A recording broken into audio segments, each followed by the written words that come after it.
Hello guys, welcome to my YouTube channel. लेके आपके लिए दी और बातें में एपिसोड की शुरुआत विक्रम द्वारा मीनाक्षी के पास आने से होती है। जब वह आभूषण साफ कर रही होती है, वह चिल्लाता है और उससे पूछता है कि वह बच्चों को कैसे बदल सकती है और उसे अपनी बेटी से दूर कर सकती है। वह कहती है, नहीं, गाना हमारा बेटा है। वह चिल्लाता है और कहता है कि मुझसे झूठ मत बोलो, मैं सब जानता हूँ। वह रोती है और कहती है, सॉरी, मुझसे बहुत बड़ी गलती हो गई।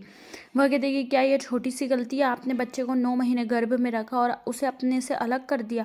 वह कहता है, प्रभु तुझ पर लज्जित होंगे। वह टूट जाता है और कहता है कि भाभो अब तुम्हें सजा देगी। जब भी कान्हा मेरे पास आता है तो मेरा हाथ पकड़ता है, मैं उससे प्यार करता हूँ। वह कहती है, मेरे बेटे के लालच में ऐसा किया क्योंकि बेटे को सारी संपत्ति मिल जाएगी और बेटी को कुछ नहीं मिलेगी। वह कहती है कि वह पड़ोस में है, अब हम जब चाहें जब मिल सकते हैं। वह एक ग्लास फेंकता है और गिर जाता है। वह अपनी कल्पना से बाहर आकर कहती है, यह एक सपना था। वह तनावग्रस्त हो जाती है और चिंतित हो जाती है कि वो कोई इसे ब्लैकमेल कर रहा है।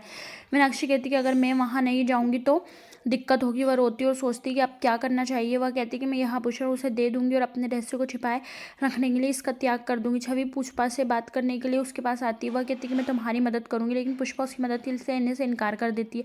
छवि पूछती है कि वह ऐसा क्यों कर रही है? मुझे पता है कि मैंने तुम्हारा दिल दुखाया है, लेकिन मैं दिल से माफ़ी मांग रही हूँ, मुझे माफ़ कर दो। पुष्पा नाराज़ हो जाती है और कहती है कि आपने 2 परिवारों को ठेस पहुंचाई और उनकी भावनाओं का मजाक उड़ाया है। आपने दिलीप से झूठ बोला। क्या आपने सोचा कि अगर वह यह जानता तो उसे क्या महसूस होगा? वह कहती है कि तुमने आराम करने के लिए यह सब किया, इसलिए मैं तुम्हें आराम कर दे रही हूँ।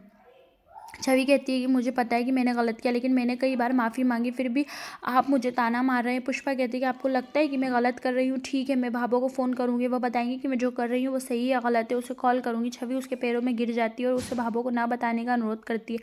वह कहती है कि मोहित ने झूठ बोला और उसने उसे घर से निकाल दिया। अगर उसे पता चल गया तो वह मुझे नहीं छोड़ेगी। वह कहती है कि तुम जो कहोगे मैं वही करूँगी, लेकिन उसे मत बताना, कृपया, मैं तुमसे वादा करती हूँ। वह रोती। पुष्पा कहती है, मेरी बहू को बेटी माना मेरी गलती। वह उसे सजा देने के लिए बहुत सारे काम देती। छवि कहती है कि ये क्या हुआ? मेरे झूठ ने मेरे लिए परेशानी खड़ी कर दी।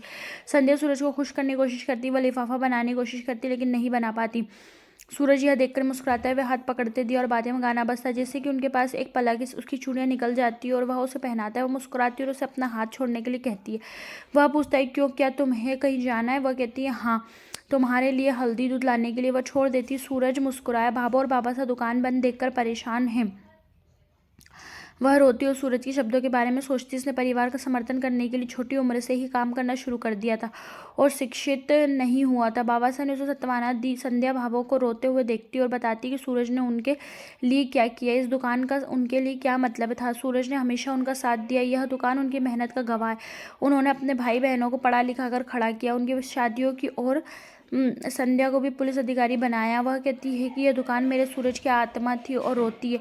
वह कहती है कि भगवान उससे यह कैसे ले सकते। बाबा से कहते हैं, रो मत, सब ठीक हो जाएगा। वह कहती है कि सूरज बहुत छोटा था जब उसने पढ़ाई छोड़कर यह दुकान शुरू की थी। उसने मेरे फैसले को गलत साबित नहीं होने दिया, लेकिन आज मुझे पछतावा हो रहा है। सबको खुश करना चाहता था। अगर यह दुकान उसके हाथ से चली गई तो वह टूट जाएगा। बाबा साहब ने भाभो गले लगा लिया। संध्या रोती अपने कमरे में आती। सूरज संध्या मेरी शक्ति लिखता है और वह उसे कहते हुए सुनती, लेकिन वह सही ढंग से शक्ति नहीं लिख पाता। वह रोती और उसका हाथ पकड़ लेती है। वह कहती है, मैं आपके साथ और हमेशा रहूंगी, तुम जो संग गाना बजता है।